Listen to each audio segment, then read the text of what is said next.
Bien, estamos grabando. Ahora sí, comparto pantalla.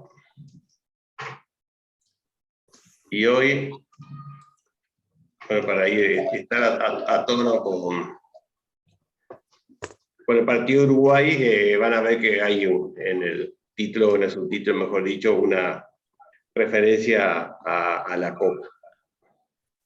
Hoy entraríamos en el tema de lo que sería el diseño en estos ambientes, algunos fundamentos teóricos y algunos consejos.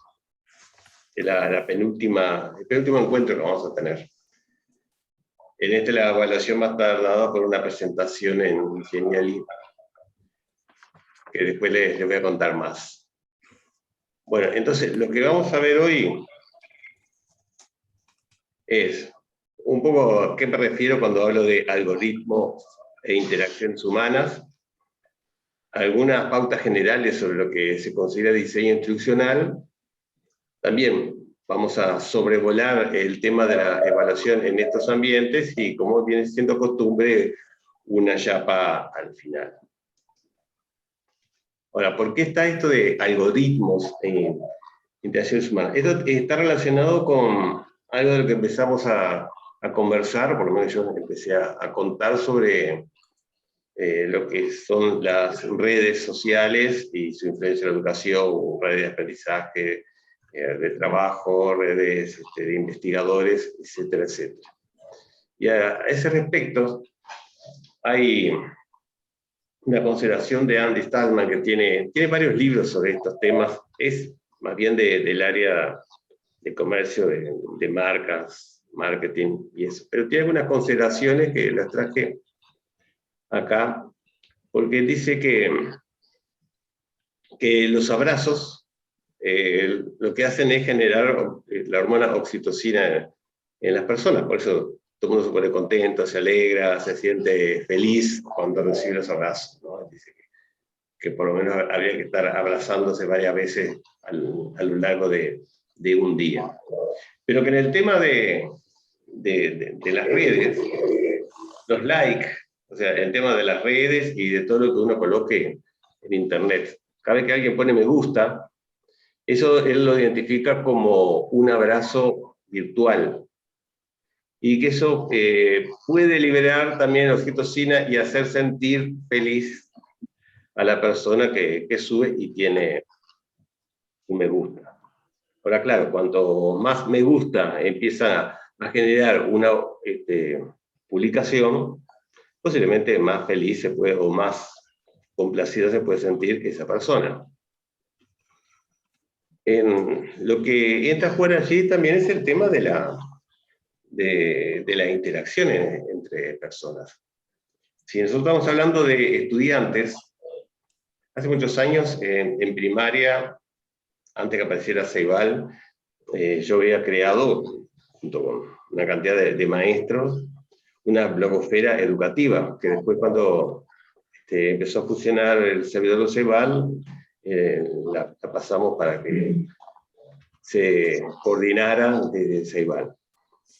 Y en el tema de los blogs, donde los niños y los jóvenes empiezan a producir y a mostrar cosas a internet, a otras personas, nosotros hablamos que no alcanzaba solamente con preparar a niños y jóvenes para trabajar en estos ambientes, producir y comunicar en estos ambientes, sino que también había que generar una comunidad lectora de los blogs, que pudiera interactuar con las cosas que se producían. Porque si bien es cierto que a todo el mundo le gusta que tenga lectores, seguidores y mucho me gusta, también es bueno que, aprovechando la posibilidad de generar un espacio de comentarios en cada post, que ahí también, como consecuencia, empezaran a haber un intercambio de ideas, que no tiene por qué ser siempre coincidente, ¿no? Puede haber correcciones, etc. Pero son las dos cosas, ¿no? Para que sea ida y vuelta esa comunicación. Si no queda solamente una comunicación de ida que a veces no se sabe qué efectos, si está bien, si gustó lo que uno escribió. Eso es la parte, digamos, positiva que puede tener la producción en Internet, el intercambio en las redes, pero que también tiene sus peligros.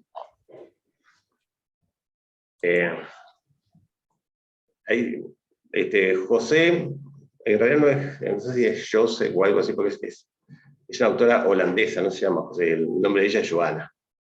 Pero en el libro aparece José y no tiende a leerlo en español. Van Dijk es una estudiosa de las redes sociales y tiene un libro que se llama, que es muy interesante, no recuerdo si es de 2013 o 2016, que habla sobre la cultura de la conectividad. Y es muy interesante porque una visión crítica de cómo surgieron las redes sociales en Internet y qué es lo que está detrás de esas redes. Cuáles son las ventajas de que uno esté en esas redes, cuáles son los peligros. Es un libro muy interesante que les recomiendo que lo lean. Como esto es una reunión académica, yo no voy a decir que si lo buscan por el título lo pueden encontrar en Internet y bajarlo sin comprar, porque esto sería fomentar la piratería. Pero bueno, a veces se me escapan esas cosas y las digo. Y cuando ella trata, una de las cosas que tratas en este tema de la conectividad,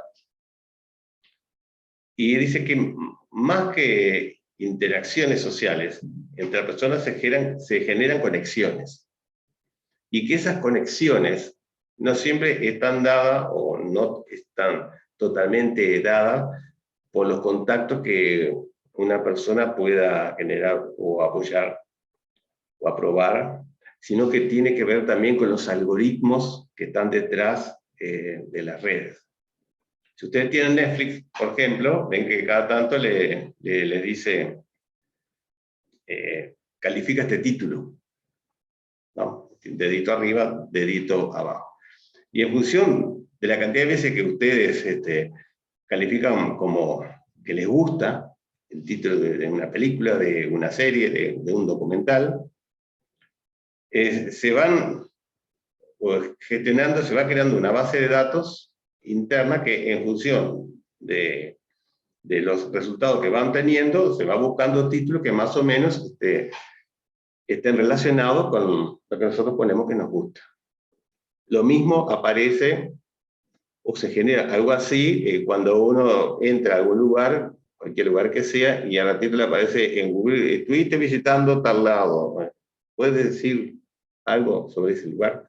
O sea que no es solamente un lugar donde uno va generando un conocimiento o una opinión que puede ser compartida o no por otras personas, sino que uno va dejando los gustos en la red y en función de esos gustos, después no solo ofrecen opciones de contactar o de ver determinados productos, sino que también muchas veces se utiliza como una forma de enviarnos publicidad.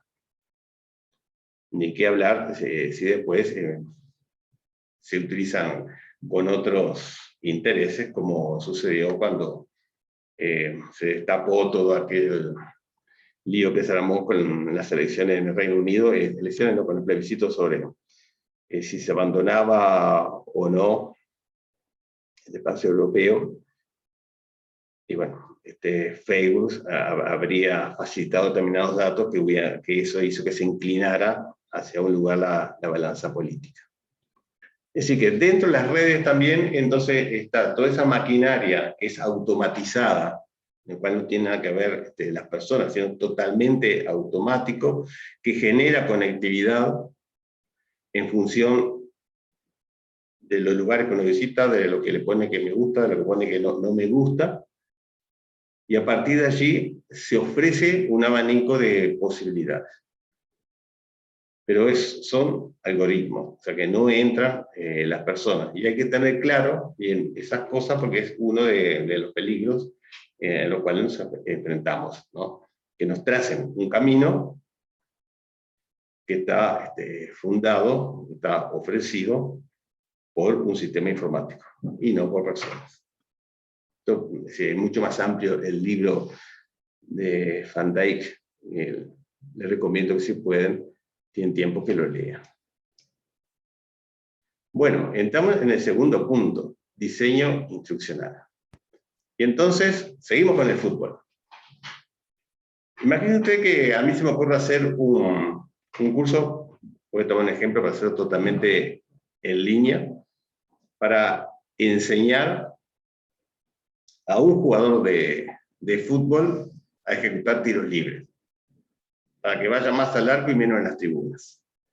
Entonces, acá, que después pueden corroborar si quieren los enlaces, esto es una nota en que habla de los procesos físicos, de la física que están relacionadas con el acto de patear una pelota para que vaya al arco en un tiro libre, ¿no? Tiene que ver con la fuerza, con el viento, cómo va rotando el balón sobre su eje a medida que se desplaza, etcétera, etcétera.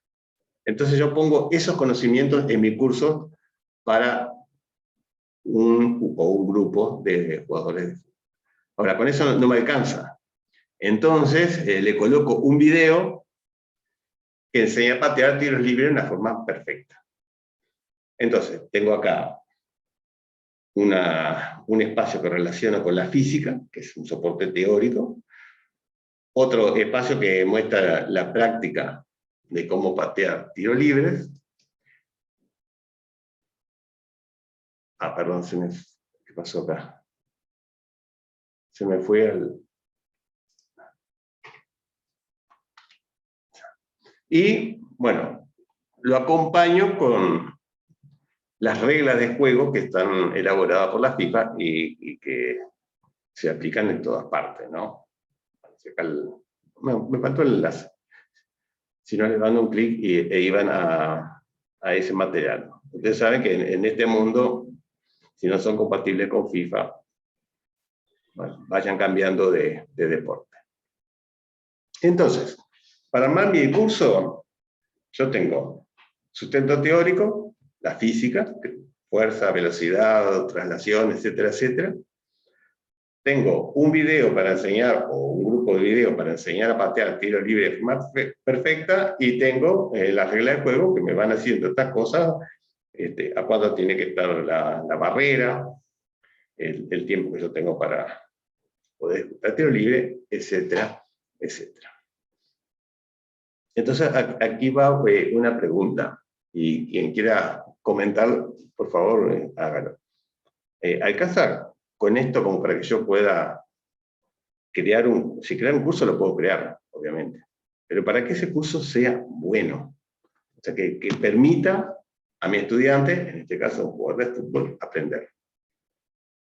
Porque seguramente yo, si conozco cómo, tengo competencia como para desarrollar cursos en línea, desde el punto de vista de la enseñanza, quizás logre un producto por lo menos bueno. Pero ¿servirá para que un estudiante aprenda? ¿Qué opinan ustedes?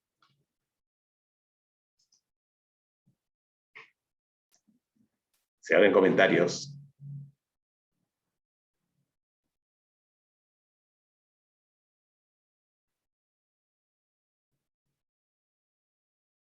Tenía otro ejemplo que era aprender a andar en bicicleta también.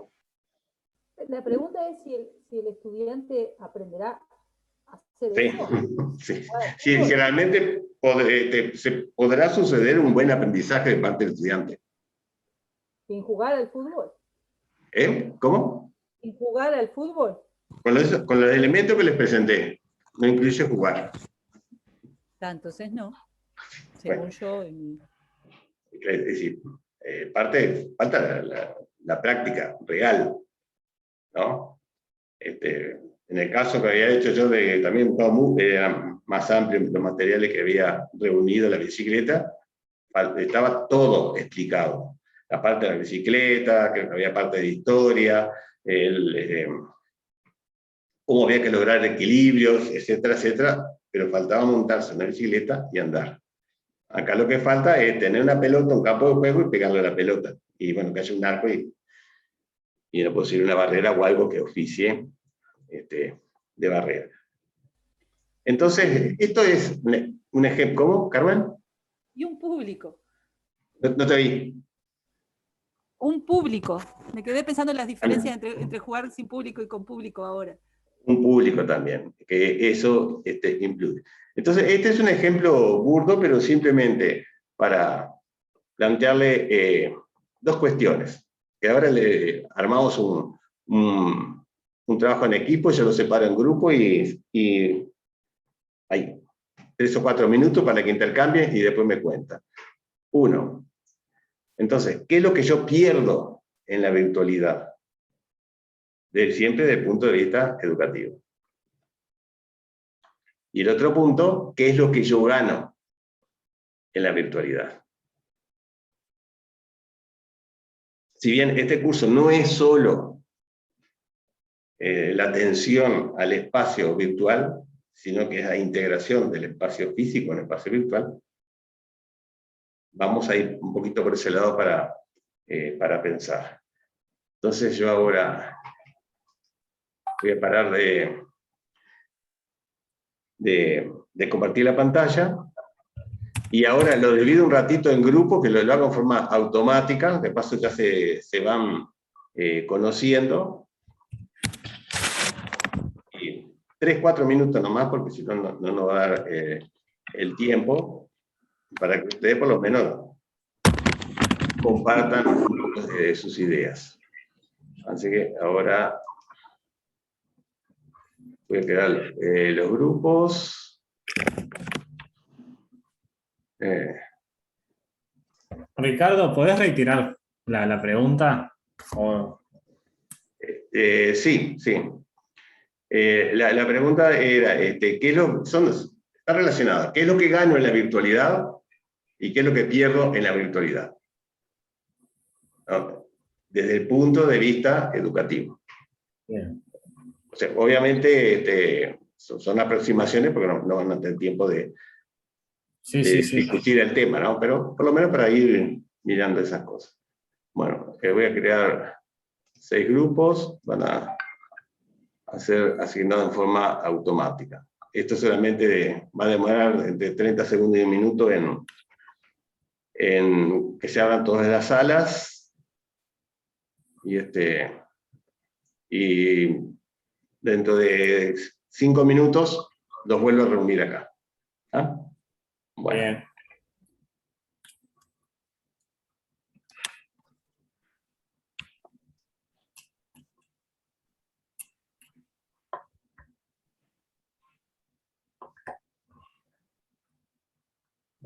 Ya tendría que estar.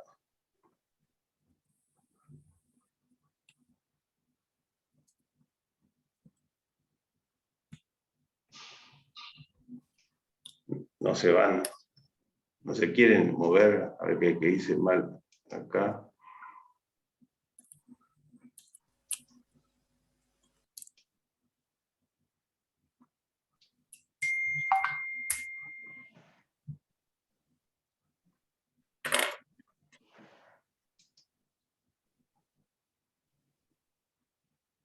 Opción, a ver, acá estoy. Bueno, acá me falló algo.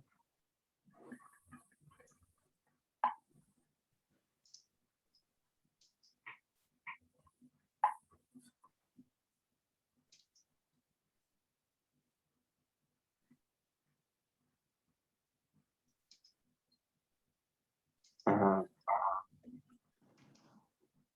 Ahora sí, por alguna razón me habían quedado de forma manual y no automática.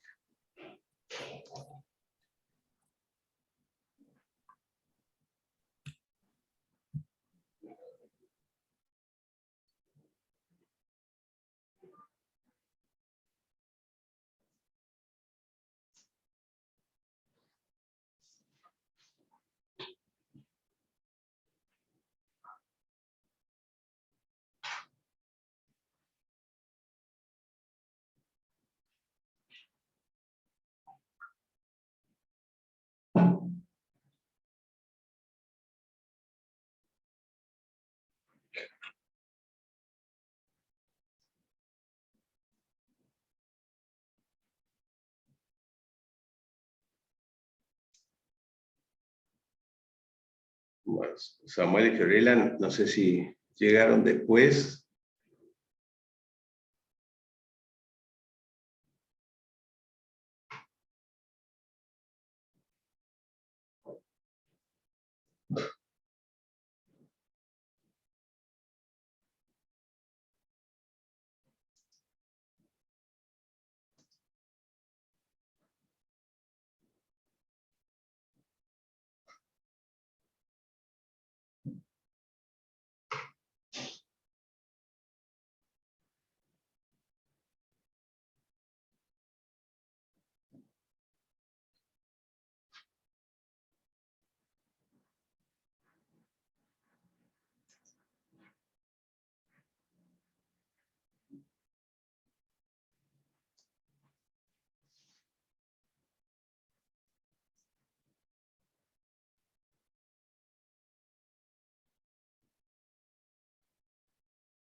Nos cortaste 5 minutos, por eso le dije. de Frepo nos cortó.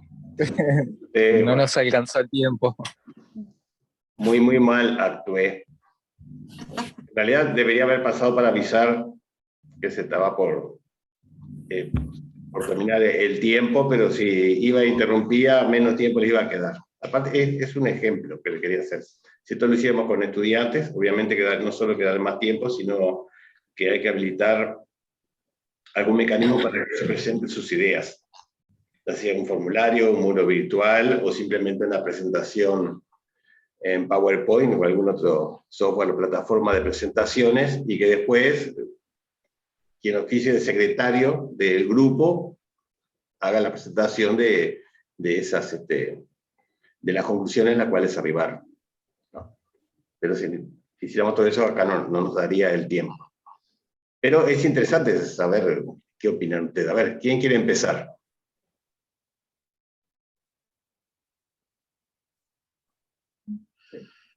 Nosotros no llegamos a nombrar secretario, en realidad, por unos días.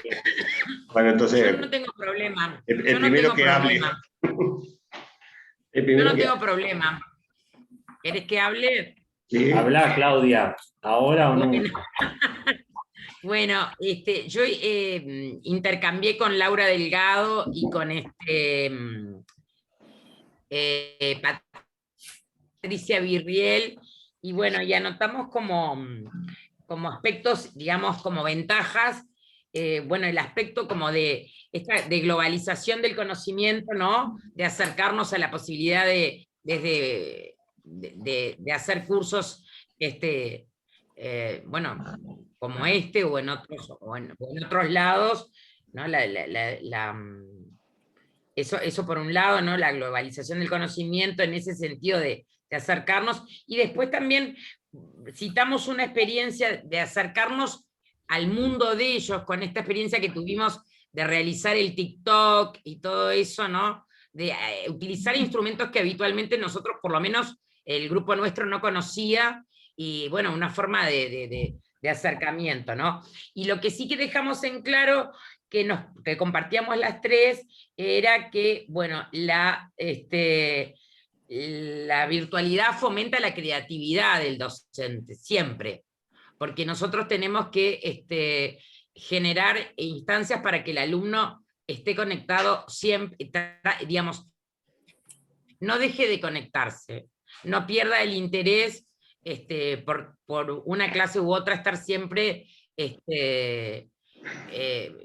vinculado al curso, ¿no es cierto? Entonces eso implica sí o sí un desafío a la creatividad nuestra en la presentación de los temas, en la propuesta de trabajo, y bueno, eso por un lado. Y como desventajas, pusimos una que puede ser, que es como ambigua, ¿no? Que se puede ver como ventaja y como desventaja. Pusimos el tema de la autonomía, que la virtualidad supone para los alumnos, para los estudiantes, cierta autonomía que muchas veces ellos, por lo menos en mi experiencia personal, que yo trabajo con alumnos de 6º año de bachillerato, no sé, en ciclo básico seguramente es distinto, manejarse de forma autónoma, generar ellos mismos la búsqueda de materiales, generar ellos su propio conocimiento, su propio proyecto, ¿no?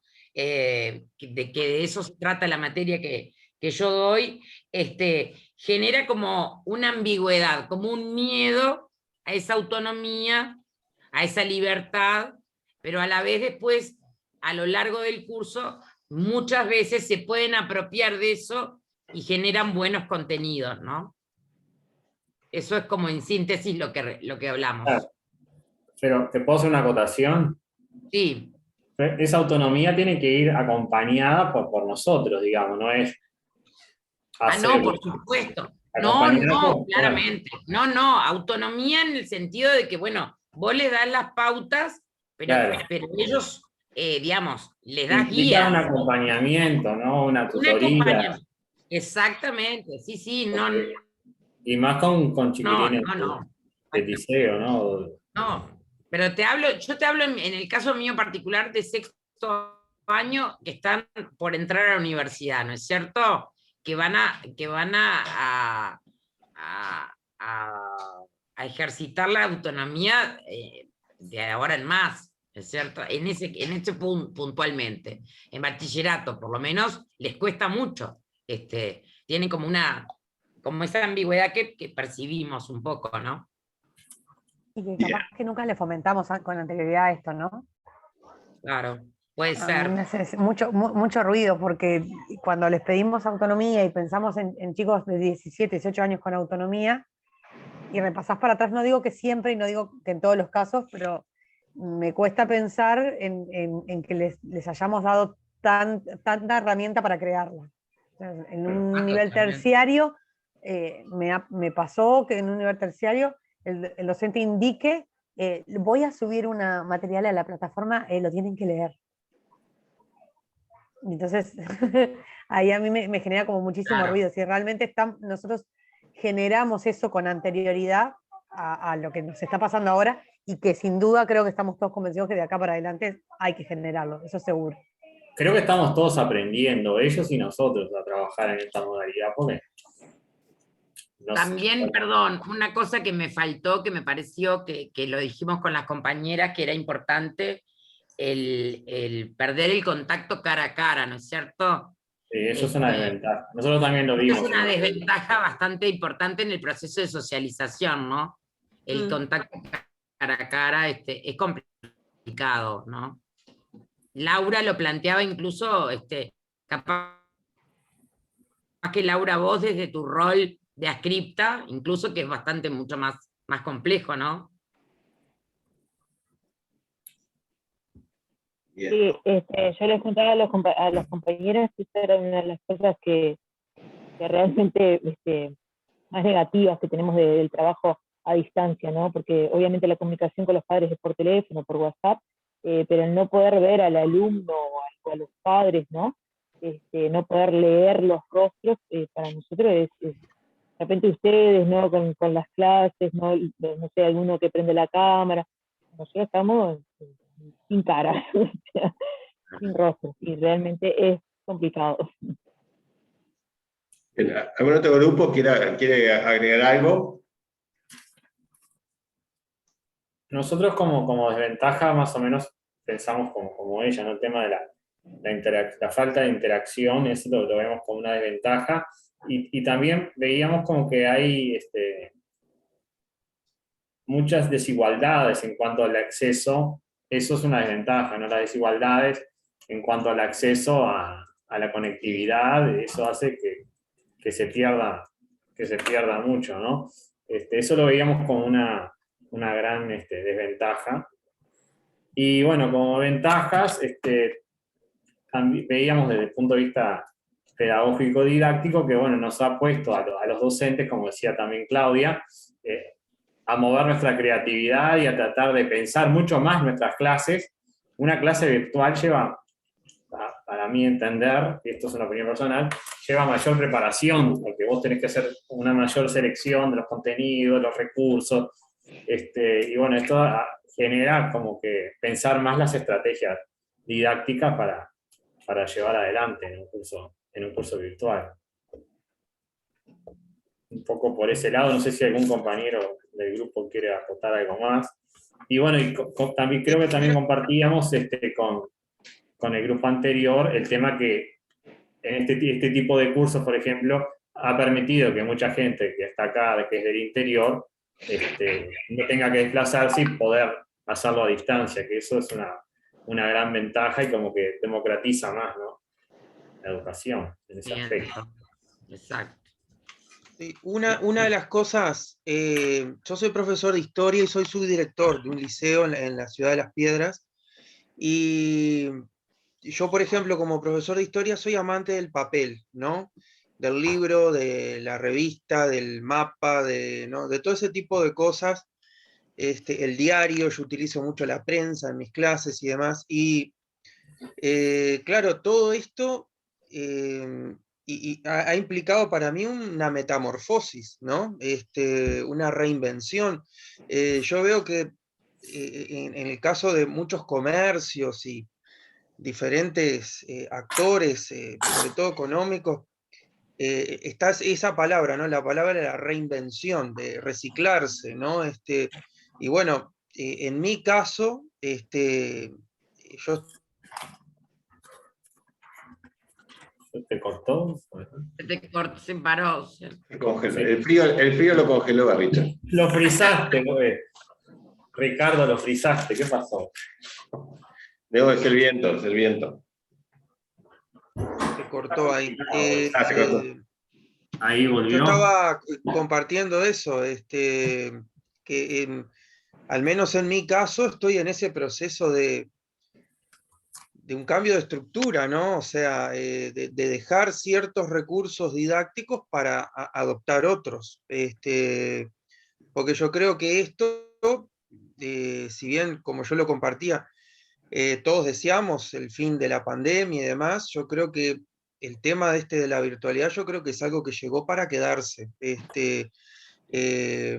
Amo la presencialidad y creo que es sumamente necesario, pero creo que son cosas que han llegado como para establecerse, ¿no? No digo siempre, pero como recursos y estrategias didácticas a tener presente, a tener sobre la mesa siempre.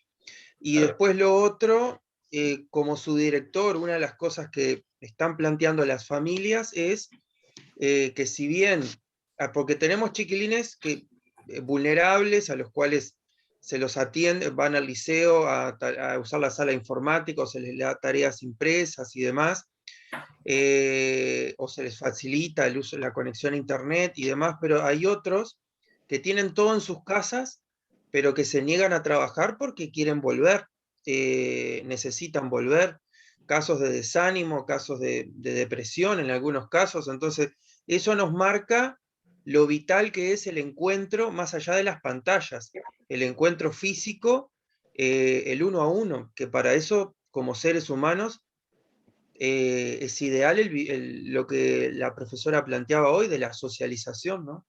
Nada, que quería plantear eso nomás.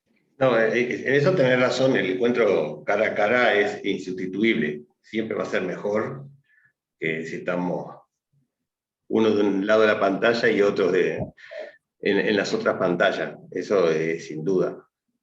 Por eso esto debería haber sido mucho más largo para ir analizando las ventajas, porque cuando los tiempos y las distancias no ayudan a que los estudiantes, o incluso los profesores, se puedan desplazar a un mismo lugar, bueno, ahí sí empezamos a utilizar. Y hay veces que siempre es totalmente en línea, ¿no? Como el caso de muchas universidades que ofrecen maestrías, doctorados en línea y van estudiantes de todas partes del mundo. A nivel de posgrado ya está instalado el tema claro. Lo virtual. El problema que se nos plantea a los docentes de educación media, no sé si hay maestros de primaria acá, es el tema de la accesibilidad, ¿no? de los muchachos al recurso básico que es la computadora, el internet y entrar al aula, ¿no? Claro, ese es el otro problema, que uno puede pensar también en utilizar la virtualidad como apoyo. Claro, yo por eso no comparto con el compañero que vino para quedarse en esos niveles educativos. Me parece que no podemos sustituirlo. No, en esos niveles no, quizás no, pero sí como para usarlo como apoyo, porque también tenemos como problema que ni estudiantes ni docentes en un 100% estaban habituados a trabajar o tenían formación para trabajar en estos ambientes. Un complemento. Pero claro, si vos lo usás como complemento, estás extendiendo el horario escolar o liceal, lo estás ampliando. Como dije al principio, esto trae a su vez como colación que ampliás el horario del docente, por lo tanto le tenés que pagar más. Eso es de cajón. Y que tenés que asegurar que haya accesibilidad y conectividad de internet y eléctrica en todos los hogares del país. No siempre vas a tener excluidos. Pero y hay, perdón, que venía como un comentario ahora después de haber escuchado todo esto, no lo había planteado antes con los compañeros, y también queda como una pregunta. A lo mejor cuando decimos de evaluar lo virtual, o lo pensamos solo virtual o utilizamos aquellos elementos con los cuales evaluamos la presencialidad total. Entonces creo que para la mayoría ha sido poco el tiempo de estar trabajando o en forma híbrida o solo en la virtualidad para poder tener resultados y poder establecer algún elemento de comparación con la presencialidad. Sí, sí, sí. Por eso a mí me cuesta a veces, creo que estamos caminando todos juntos en esto, y que nos falta todavía mucho para poder decir con claridad cuáles son las ventajas y cuáles son las desventajas incluso. No hablo ni siquiera de evaluar aprendizajes o enseñanzas. Pero no sé. Además, ahora, yo le voy a dejar ahora, ya está en el curso, si alguno entró, lo habrá visto, hay algunos artículos sobre la evaluación en ambientes virtuales. No. Pero tenemos que tener en cuenta también que a principio de año no se dijo, ni tampoco se dice ahora, vamos a trabajar modalidad virtual todo el año. O sea que vos planificás tu año para una modalidad virtual. O planificás para una modalidad mixta. O planificás para una modalidad presencial como siempre. O sea, tenés que jugar las posibilidades de los tres ambientes que se van dando de acuerdo a las circunstancias de la pandemia. Y eso no es saludable en ningún lugar. No te podés preparar bien para esos escenarios que pueden emerger en cualquier momento. Pero por lo menos ya sabés lo que están aprendiendo ahora, ya se va viendo. Necesitamos más formación, necesitamos más tiempo, porque si tienen que ser creativos hay que sentarse a pensar más, hay que pensar más de qué manera evaluamos a los estudiantes. Hay un libro abierto, si lo pueden cerrar. Hay alguien con la televisión. Hay que analizar bien todo lo que vamos a citar. El próximo encuentro, dentro de 15 días, le voy a dar unas pequeñas pautas para cómo pensar una planificación en estos ambientes. Pero ahí tenemos que tener mucho más cuidado y ser mucho más detallistas en la planificación. Porque nosotros en una clase presencial podemos improvisar. O sea, sale un tema emergente, lo podemos tomar y desarrollar capaz que una actividad educativa mucho mejor que lo que habíamos planificado. La podemos llevar acá. Pero en el ambiente, cuando es totalmente virtual, eso es mucho más difícil, porque ya nos manejamos con otra escala de los tiempos. Ya tenemos que entrar a manejarnos cuando estamos con los estudiantes, si se van a comunicar después por escrito, el tiempo que insume leer nosotros, o contestar si lo hacemos por escrito, y una cantidad de elementos que influyen. Por eso, obviamente, lo importante primero es formar docentes, darle la formación que necesitan para poder pensar y hacer en estos espacios. Y yo ahora le voy a dar algunas ideas, disculpe que los corte así, pero ya son 8 menos 10 y no nos va a dar tiempo. Voy a compartir la pantalla de nuevo. Entonces, para darle, esto es lo que sería mi visión de lo que tenemos que tener en cuenta a la hora de pensar en diseño instruccional. Porque primero hay una idea básica que es la tecnología educativa. O sea, la concepción que nosotros tenemos de la tecnología educativa, el lugar que tiene la tecnología educativa. Desde qué enfoque pedagógico y tecnológico pedagógico estamos mirando la tecnología. Y yo estoy a favor de una visión de tecnología educativa apoyada en la crítica, o sea, en una pedagogía crítica. El analizar todo lo que viene, desmenuzarlo y ver qué puedo utilizar, qué tengo que desechar, qué tengo que adaptar. Aparte es uno pensarse como sujeto de aprendizaje, como sujeto de enseñanza en estos ambientes y apoyado con esta tecnología. Esa es la visión macro, la visión teórica, que fundamenta lo que viene después, que es lo que yo llamo diseño tecnopedagógico, que hay muchos autores que utilizan como sinónimo de diseño tecnopedagógico y diseño instruccional. Y el diseño tecnopedagógico tiene que ver con también una visión amplia, pero restringida a lo que puede ser un nivel institucional, ¿no? ¿Cómo podemos nosotros, cómo enfocamos en este instituto el trabajo en línea o en ambientes mixtos apoyado por la tecnología? ¿Cuáles son las pautas pedagógicas? ¿Cómo nos ponemos de acuerdo? ¿Cuáles son los criterios más o menos comunes que vamos a utilizar? En el sentido, por ejemplo, lo más sencillo. Si usted, en el curso, cada vez que yo empiezo un tema, le presento un aspecto general del tema, ¿no? Y al principio del curso está las líneas generales del curso. Y eso debería ser un criterio a tomar en todos los docentes, de manera tal que los estudiantes no pierdan tiempo en ir a buscar dónde puede estar la bibliografía, dónde puede estar el sistema de evaluación del curso, dónde están las fechas o el calendario de actividades, etc. ¿No?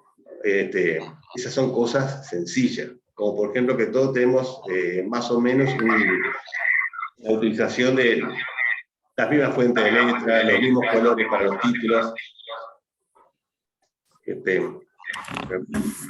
cosas que hacen. Hay otra vez que un micrófono abierto que está acoplando, que hacen a simplificar la navegación, el hacerla más intuitiva. Y luego está el diseño instruccional, que ahí se refiere específicamente a cómo planifico yo mi curso. ¿Cómo lo planifico? Ya sea en un mes, en 3 meses o a lo largo de un año, dependiendo del nivel donde esté trabajando y de cómo esté encarada la asignatura o el curso que yo doy. Entonces, estos son, la tecnología educativa se refiere a las políticas institucionales, el diseño tecnopedagógico a las políticas que se van a tomar en función de la educación en línea presencial, ya a nivel más específico, y el diseño institucional a nivel de aula. O sea, ¿cómo voy a aplicar? Y con respecto al diseño instruccional, esta es una definición una de las tantas que puede encontrar, ¿no? Y bueno, y se refiere a de qué manera yo en un proceso formativo, un proceso educativo, aplico los principios, o sea, aplico una didáctica, en este caso la tecnología educativa, unida o integrada, si es una asignatura, con la didáctica específica de la asignatura, y de qué manera voy a utilizar esos principios para planificar todo el curso, los materiales que voy a utilizar, el tiempo que voy a emplear, los recursos en los cuales me voy a apoyar, y de qué manera lo voy a evaluar.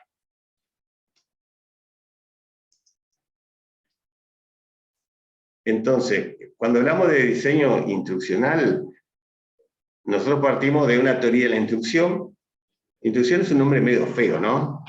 Es algo como que choca. Sin embargo, teoría de instrucción hablaba de Jerome Brunner, ¿no? Y se refiere a todo lo que tenemos que tener en cuenta cuando nosotros planificamos una actividad para tratar de apoyar el aprendizaje de nuestros estudiantes.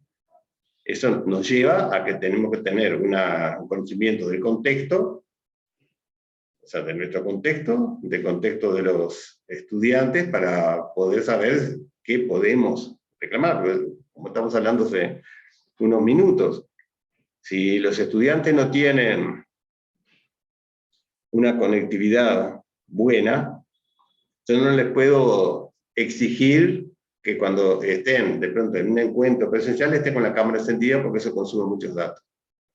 Entonces tengo que permitir que estén con la cámara apagada, a pesar que cuando se manejan las videoconferencias no es recomendable que estén con cámara apagada, ¿no? O sea, eso que sí tengo que conocer mis estudiantes, y en el lugar en el cual se mueven, conocer mucho más de lo que sería cuando estoy en una clase presencial, para poder planificar las actividades, ¿no? O sea, tengo que tener una visión global de mi propio contexto como docente, cuáles son los recursos que yo tengo, cuáles son los tiempos que tengo, cuáles son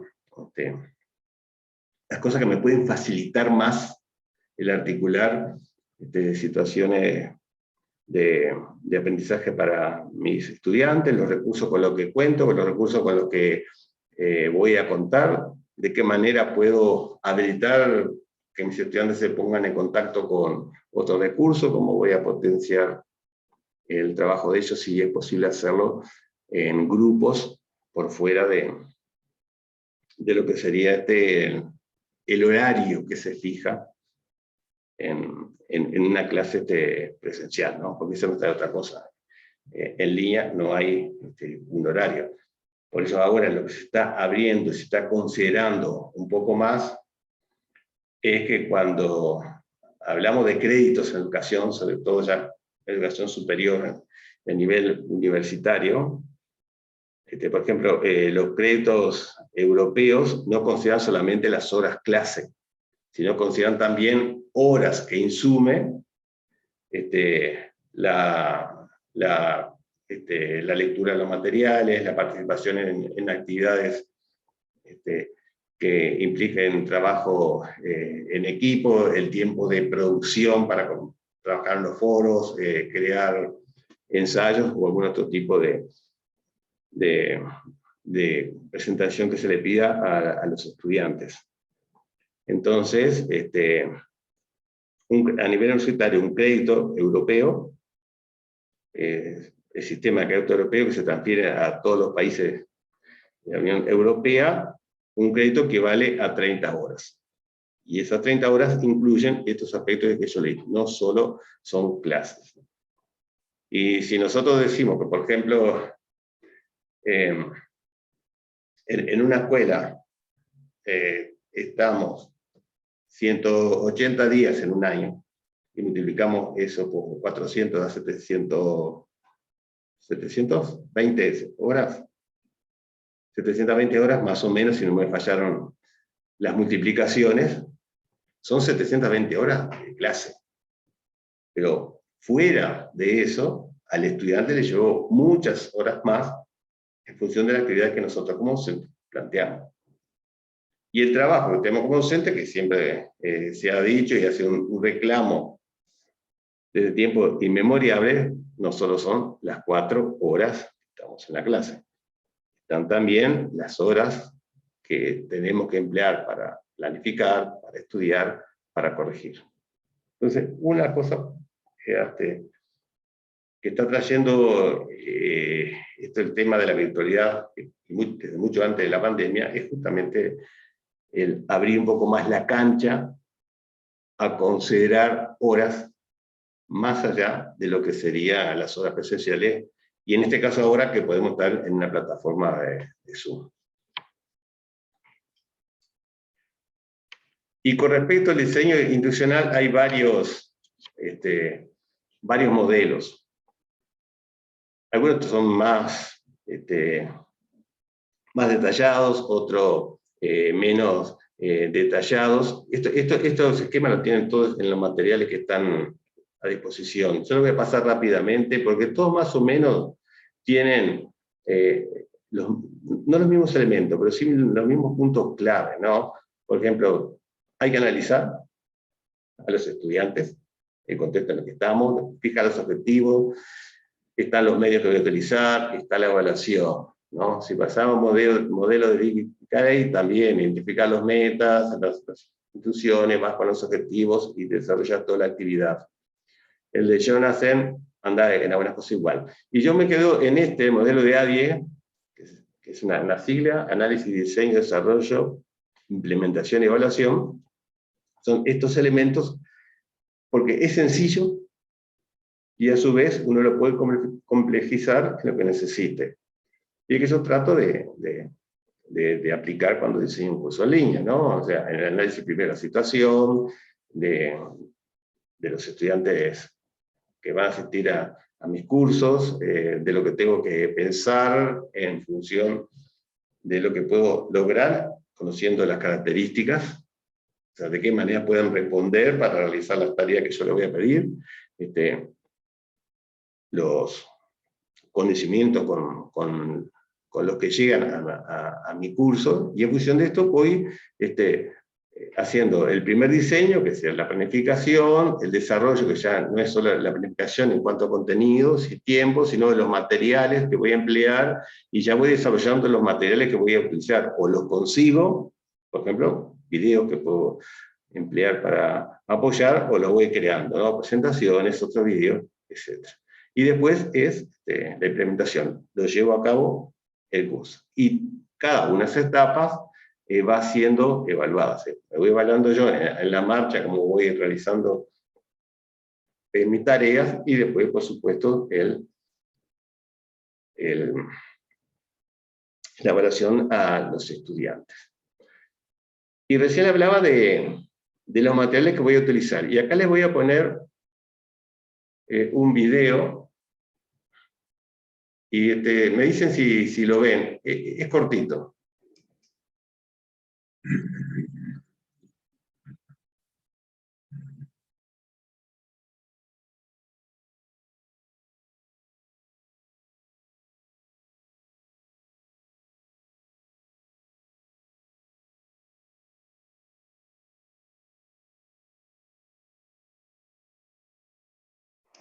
¿Lo pudieron ver? Sí. ¿Sí? Bueno, Sí, es un sí, video sí. con una serie de experimentos. En este caso, ese fragmento de unos cuantos segundos era para producir una especie de nieve casera. Ahora ya estamos pasados de las 8, por lo tanto, yo tenía acá, voy a dejar de compartir la pantalla, planteado una actividad en grupos a través de un chat en el Moodle, pero no lo voy a hacer para no extender demasiado. Y si quieren después pueden entrar, les voy a mostrar las salas. Déjenme ver,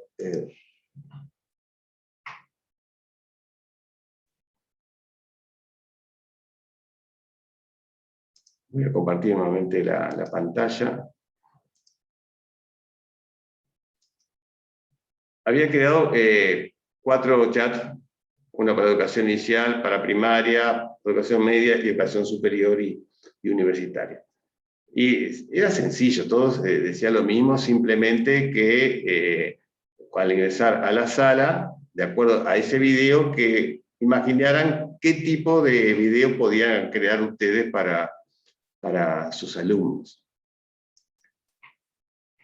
En este caso, ese chat iba a actuar solo como un repositorio de ideas.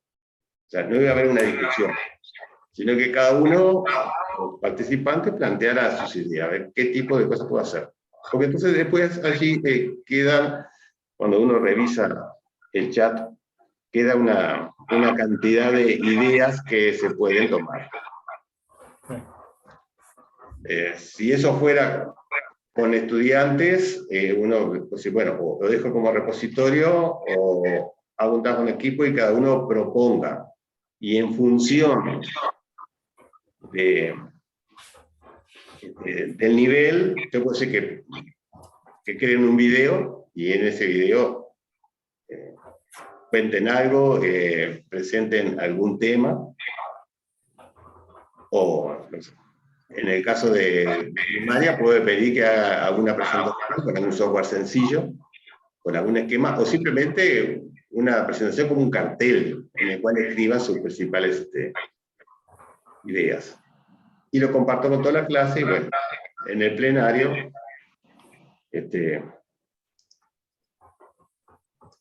se discute.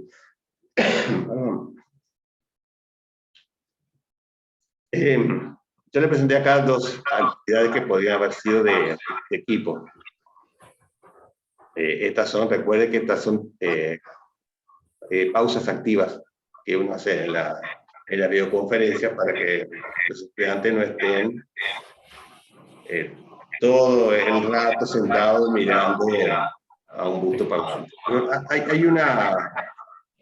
algún micrófono que se está acoplando y se escucha acá.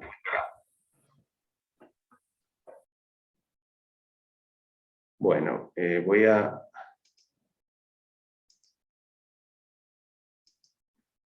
seguir con la evaluación. En evaluación, algunas de las cosas, así, pero muy rápidamente digo que hay que considerar es el concepto de retroalimentación, ¿no? Porque la retroalimentación no solo significa devolverle algo al estudiante, ¿no? El decirle, te equivocaste acá, acá estuviste bien, etcétera, etcétera, ¿no? Corregirlo y ayudarlo a ver sus errores y también ayudarlo a ver sus aciertos para reforzar las cosas que hace bien, sino que la retroalimentación tiene que llegar en tiempo y forma. Si no, no cumple con su principal función. Si se mueve la retroalimentación, empieza a perder efecto. Lo otro es que no solo evalúa el docente, dependiendo del nivel, podemos apoyarnos en la evaluación que hacen los compañeros también, ¿no? Nos podemos apoyar en la evaluación de pares. Acá no tenemos evaluación de pares, pero el hecho de el lugar, la base de datos donde ustedes presenten los trabajos o admitan comentarios, si bien no evalúan, se podría tomar también como un espacio de evaluación de pares si se agregaran criterios acerca de lo que tienen que ver para evaluar, ¿no? Eso se relaciona con el tema del uso de las rúbricas. Las rúbricas son un elemento que ayuda a concentrarse en determinados elementos y evaluar específicamente eso que se está pidiendo. Pero acá tiene que ver también lo que yo considero que es evaluar, ¿no? Hace mucho tiempo que ya se sabe que medir no es evaluar. La evaluación va mucho más allá. Sin embargo, si empiezan a haber muchos sistemas de evaluación internacionales, se parecen más a mediciones que a evaluaciones. Otro que tengo que tener en cuenta es la coherencia de la evaluación, que realmente evaluemos lo que queremos evaluar, ¿no? Por ejemplo, yo recuerdo que cuando empezamos a dar los primeros pasos de trabajo con computadoras, yo les decía a los docentes en los talleres, si ustedes están trabajando con un procesador de textos, o sea, si el alumno produce textos basados en un procesador, no lo evalúen escribiendo, o por lo menos no lo evalúen solo escribiendo a manos en una hoja y con un lápiz. Porque entonces estamos siendo incoherentes, porque lo estamos habituando, estamos trabajando con una metodología totalmente distinta a la que después lo vamos a evaluar. Yo, si tuviera que escribir ahora a mano lo que hacía antes, como en la época de magisterio, que los exámenes eran escritos o en el concurso, ahora sería incapaz. Porque de tanto usar un procesador de textos, ya me habitué a no tener que seguir un hilo al producir un texto, ¿no? Y supongo que a ustedes les pasa lo mismo. Ustedes no empiezan por el principio, siguen por el medio, terminan por el final. A veces empiezan por el medio y le van agregando cosas al final y dejan el principio para el último. Esa es la facilidad que nos da la producción de texto basado en en un sistema informático. Por lo tanto, si estamos habituados a producir así y nos llegan a evaluar a mano, seguramente vamos a tener muchos problemas. Si habituamos a nuestros estudiantes a manejarse en un ambiente de imágenes y después solo evaluamos con texto, bueno, ahí empezamos quizás a tener un problema. Lo otro es que si un recurso, eso algo ya les dije, si un recurso a nosotros nos sirve para presentar información, también nos sirve para evaluar, ¿no? Si tenemos TikTok y nosotros le presentamos información TikTok, como el ejemplo que vimos, como en el caso de ustedes también nos puede servir para evaluar, porque le pedimos a los estudiantes que nos hagan una presentación en TikTok o en un programa de presentación de diapositivas o en una infografía o en lo que sea. Y lo otro que acá dice se nos viene, aunque ya está bastante empleado en muchas universidades, es la analítica de aprendizaje. Esto, si nos sirve a nosotros como un apoyo, está bueno. Si se basa solo en la analítica de aprendizaje, ahí se puede complicar la cosa. La analítica de aprendizaje es el análisis de la respuesta, por ejemplo, que va dando un estudiante en distintas pruebas, lo que va produciendo a lo largo de un curso, o de una carrera, de un grado, las interacciones que va teniendo con los compañeros, la cantidad de horas que ha estado presente dentro de la plataforma y en qué lugares, etc. Eso obviamente se hace todo en base a sistemas de inteligencia artificial, porque son volúmenes muy grandes de información que hay que procesar. Nosotros como docentes podemos tener resultados de ese procesamiento y analizar esos datos. Y a partir de allí tomar conclusiones. Sin embargo, ese tipo de sistemas a veces se puede emplear también para favorecer que un estudiante pueda aprender determinados temas, ahí sí, siguiendo su propio ritmo de aprendizaje y por fuera de lo que podría ser un año lectivo. Y acá tienen algún ejemplo de rúbricas. Esta presentación, como las otras, la van a tener en un PDF, queda el enlace. Las rúbricas, quizá muchos ya hicieron porque se han dado cursos a nivel creo que de primaria y media, que les puede dar ideas sobre cómo crear rúbricas y en qué momento se puede utilizar. Yo igual les puse algún enlace. Acá hay otra, que estos son ejemplos, son las primeras que encontré cuando hice la presentación, de pronto no son las mejores, ¿no? En este caso un ejemplo que sería una presentación oral, pero ya a nivel de primaria. Y la chapa, que acá lo van a tener en el PowerPoint, perdón, en el PDF con los enlaces. Como le hablé tanto de video, si bien no recorrí y analicé todas las opciones, acá hay un enlace a editores de videos que pueden ser útiles para computadoras, especialmente para Windows. Y acá hay un enlace a también otros grupos de editores de video, hay algunos que son los mismos, pero que también ofrecen posibilidades de instalarlos en los celulares.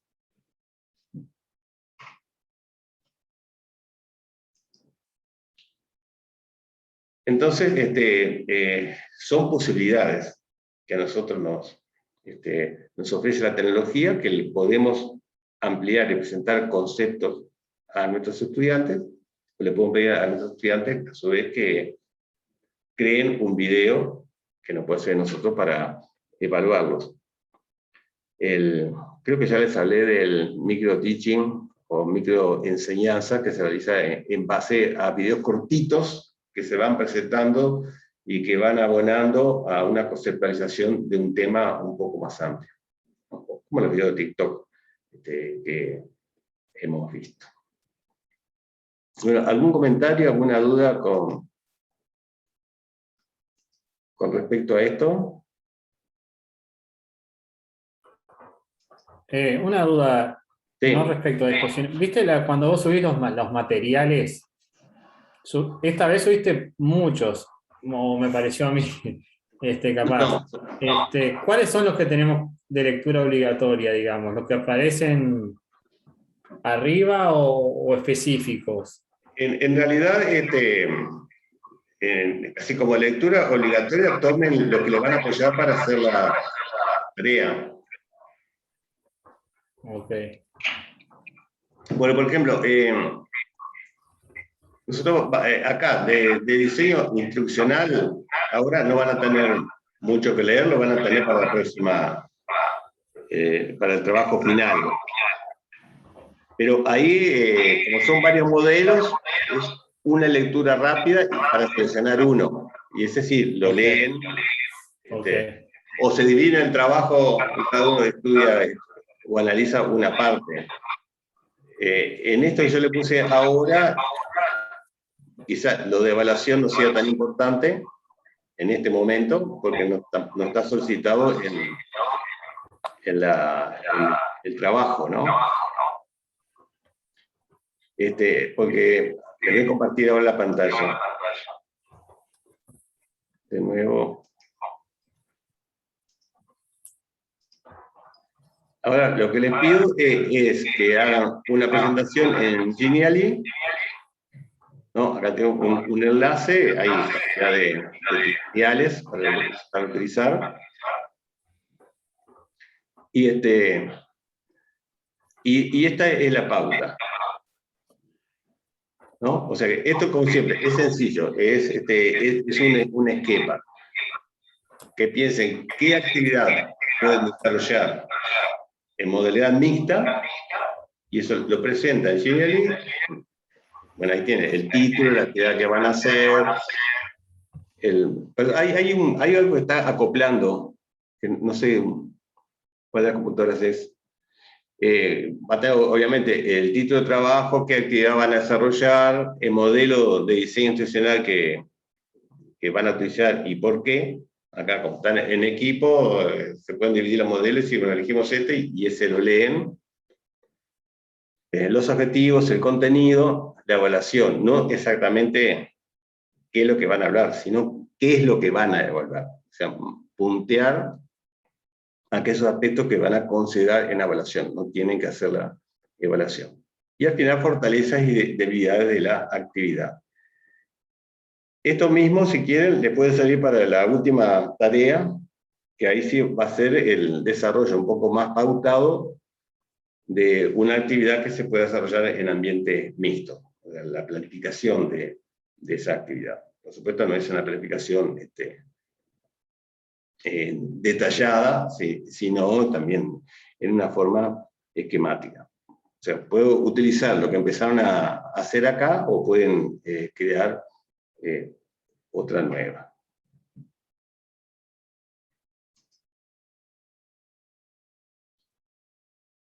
Y ustedes tienen acá como materiales de apoyo,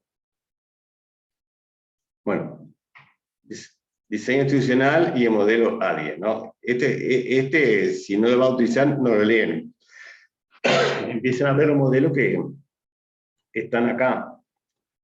Y con que lean algo de esto, de diseño institucional, o los ejemplos, los ejemplos les van a ayudar a tener una idea, o sea que tampoco es necesario ahora, si ya más o menos tienen una idea, utilicen también su experiencia, ¿no? Estos dos últimos son de ejemplo.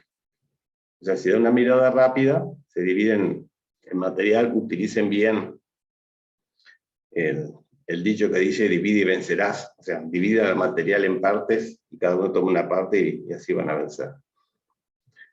Y sobre la evaluación, bueno, estos son dos elementos teóricos que le pueden servir a posterior, no es necesario que lo lean ahora, quizás sí dan una lectura rápida a lo que significa evaluar en la era digital. y si no van a hacer ahora una evaluación de foro, esto lo dejan para más adelante, que les sea a ustedes para la propia actividad. Igual que el tema de las rúbricas, si ya tienen conocimiento de las rúbricas, si han podido acceder a alguno de los cursos que se han dado sobre rúbricas, quizás estos no necesiten. Acá tienen ejemplo, estos dos son bancos de rúbricas, o sea, lugar donde los docentes suben sus rúbricas y quedan en un repositorio. Algunas podrán ser buenas, otras serán malas, otras serán más o menos, ¿no? Estos se pueden seguir simplemente como ejemplos. Entonces, la idea de este curso es que le quede un pequeño apoyo para seguir, y que después lo puedan ampliar si quieren seguir leyendo o con otros cursos, ¿no? Ricardo, sé que nos queda una clase dentro de 15 días y el trabajo eso, final. Entonces. Claro, que va a ser igual que 2 semanas más para hacer el trabajo, y con esto terminamos. Bueno, muchas gracias, Ricardo. Voy a parar de